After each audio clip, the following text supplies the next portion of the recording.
Hello, I'm Lara Kochersan and this is Newsfeed, your dose of what people are talking about online. Tensions between Israel and Hezbollah have reached new heights this week, with Israel launching one of its largest military offensives on Lebanon in years. The airstrikes pounding the southern part of the country have claimed hundreds of lives, including many children, and left thousands wounded in their wake.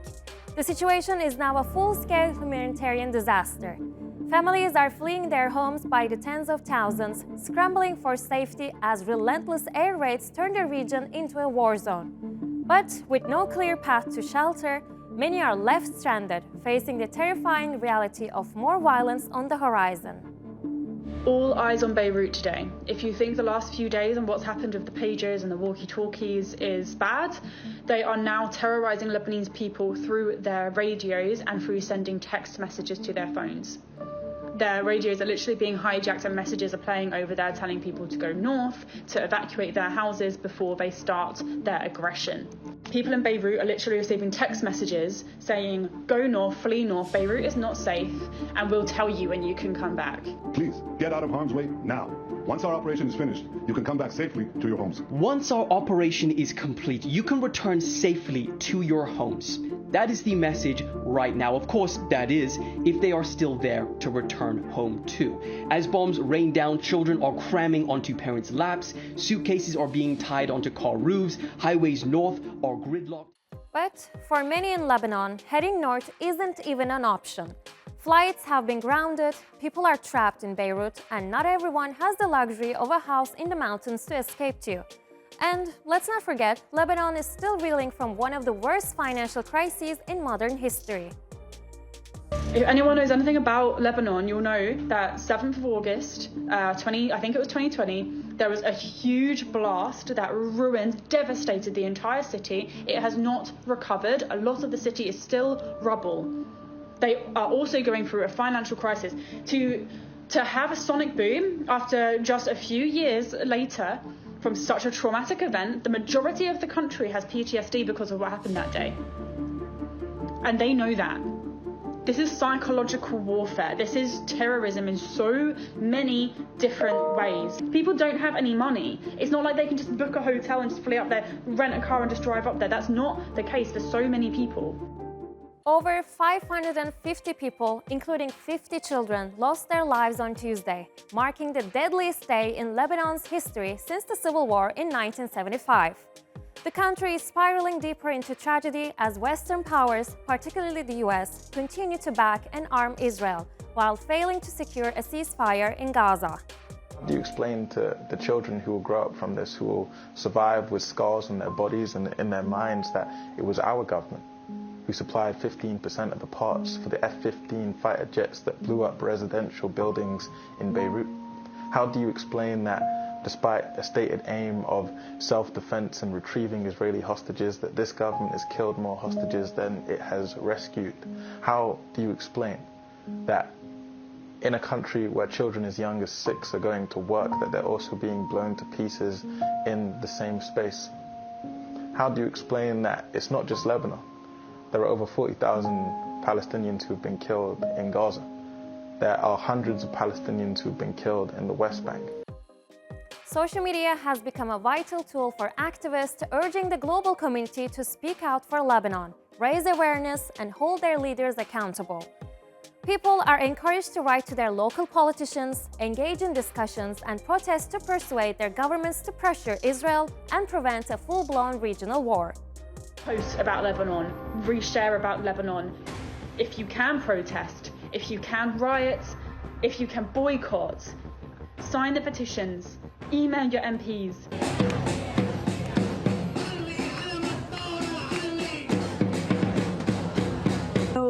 Here we are outside the Lebanese embassy in Washington, D.C. I am here in solidarity with Lebanon. My heart is broken. I ache for Lebanon. And I'm here to show Lebanon and whoever wants to listen that there are lots of people who truly care.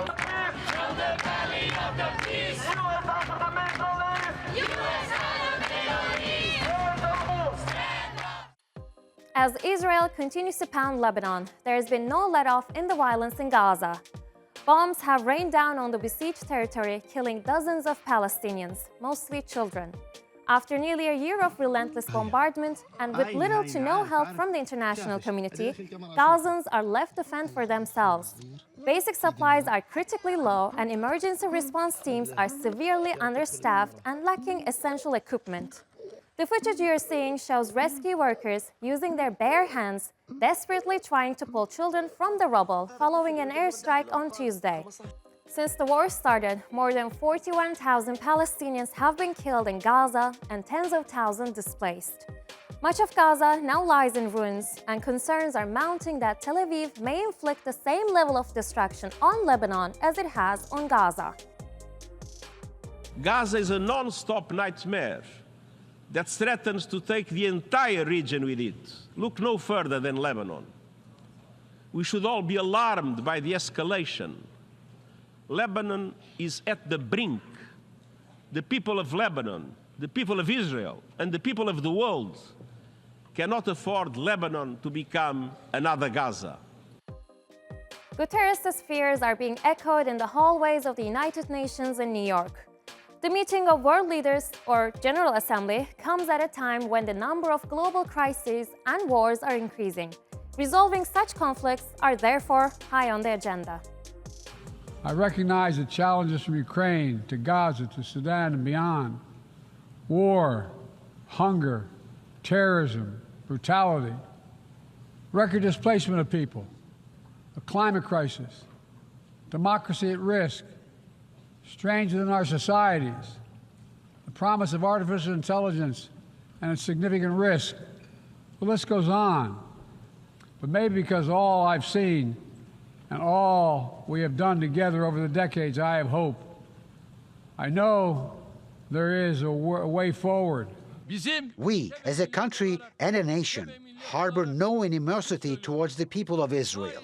Just as we oppose the targeting of Muslims simply because of their beliefs, we also stand against anti-Semitism. Our problem is with the massacre policies of the Israeli government. Our problem is with the oppressor and the oppression, just as it was 5 centuries ago. The violence the Palestinian people are being subjected to is a grim continuation of more than half a century of apartheid that has been perpetrated against Palestinians by Israel. We will not remain silent and watch as apartheid is perpetrated against others. ByteDance is set to shut down its TikTok music service on November 28. This platform, which launched in July 2023, was only available in a few markets such as Indonesia, Brazil, Australia, Singapore, and Mexico before it was pulled. If you were using TikTok music, don't worry, you can still transfer your playlist to other streaming services using the Add to Music app feature. TikTok has been a significant force in the music industry. Many users in the US say they are more likely to search for a song after hearing it on the app. However, TikTok has faced challenges breaking into the streaming service market. Its relationship with the music industry has been rocky. Earlier this year, there was a high-profile dispute over royalties with Universal Music Group. After negotiations, TikTok agreed to increase its payments, and the issue was resolved. Messaging app Telegram is shaking things up with major changes to its privacy policy. From now on, if you're suspected of criminal activity, Telegram will share your phone number and IP address with the authorities. This change follows the arrest of Telegram CEO Pavel Durov in France last month. He faces accusations of permitting illegal activities on the platform, including the distribution of child abuse images and drug trafficking.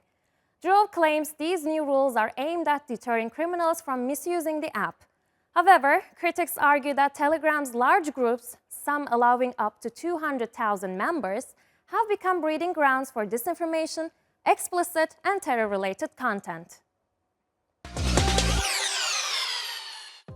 Now, this story sounds like something straight out of a Hollywood movie.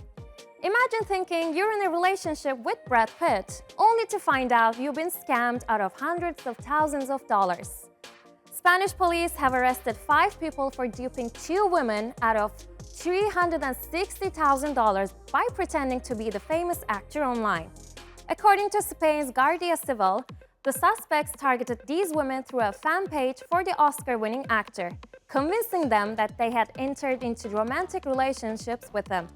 The scammers then persuaded the women to invest in fake projects. One victim was swindled out of $194,000, while another lost $166,000. Police say the cybercriminals carefully studied the women's social media profiles to identify their vulnerabilities, including emotional struggles and depression. They then used instant messaging apps to deepen the deception, making the women believe they were chatting with Brad Pitt directly, even promising love and a future together. While many artists, from authors to illustrators, view artificial intelligence as a threat to their careers, one prominent figure is leaning into this technology. The Black Eyed Peas star will.i.am has launched an AI-driven interactive radio station that allows listeners to engage directly with AI DJs. This ain't no old school radio. Nah, nah, nah, nah, nah. This is that new radio. Oh, yeah. We put that AI in the radio. Oh, yeah. It's that R to the AI, D-I-O. This innovative platform is part of FYI, which is a tech company that will.i.am founded and leads as CEO. Unlike traditional radio stations, FYI features an AI host that not only reads the news and plays music, but also encourages two-way communication. Listeners can converse with the AI persona at any time simply by pressing a button. will.i.am believes that radio can be a powerful ally for musicians, and he is determined to reinvent it in a way that benefits artists, setting it apart from typical streaming services. Now, let's look at a unique blend of creativity and vulnerability: the trauma dump candy salad. What started as a quirky trend among Gen Z has now captured the attention of people of all ages. In these viral videos, individuals mix various candies in a bowl while candidly, get it? Sharing their deepest personal struggles. Some clips have even racked up millions of views. When I was 6 months old, my mom fed me an edamame bean. It got stuck inside my throat. They rushed me to the hospital and performed surgery on me, and ever since, my vocal cords have been permanently damaged. When I was 4 years old, my parents left me in the back seat of a hot car. It took them 2 hours to realize they'd forgotten me. My name's Gabriella, and I spent the first 4 years of my life in a meth house. Hi, my name is Kyle, and when I was a kid, my dad was a drug dealer who was sentenced to 10 years in prison. And when me and my mom used to go visit my dad, she would tell me we would be visiting him in college. And I got Sour Patch Kids. The goal of these videos isn't to mock trauma, but to create a safe space for discussing past challenges and finding ways to cope with emotional upheaval. In our social media-driven world, no topic seems off-limits, and the boundaries of oversharing have blurred. While mental health experts acknowledge the potential benefits of expressing emotions publicly, they also warn about the risks of facing trolling or harassment. And finally, for all the millennials out there, good news! One of the most iconic toys from the 90s is making a major comeback. Well, if it isn't Tamagotchi, her new favorite pet. Yes! So what's that make me, fish sticks? Remember Tamagotchi? Well, it's back and bigger than ever. Sales of the beloved egg-shaped gadget have skyrocketed, doubling globally. And for the first time ever, Tamagotchi has just opened a store in the UK, which didn't even happen at the height of its craze in 1996. But this isn't just the Tamagotchi you remember. It's had a major makeover. It still has the same colorful egg-shaped design with simple buttons and a digital screen. But now you can connect with friends, play over Wi-Fi, and even download new features. For both new fans and those reliving their childhood, it's a perfect blend of nostalgia and escapism that's driving this trend.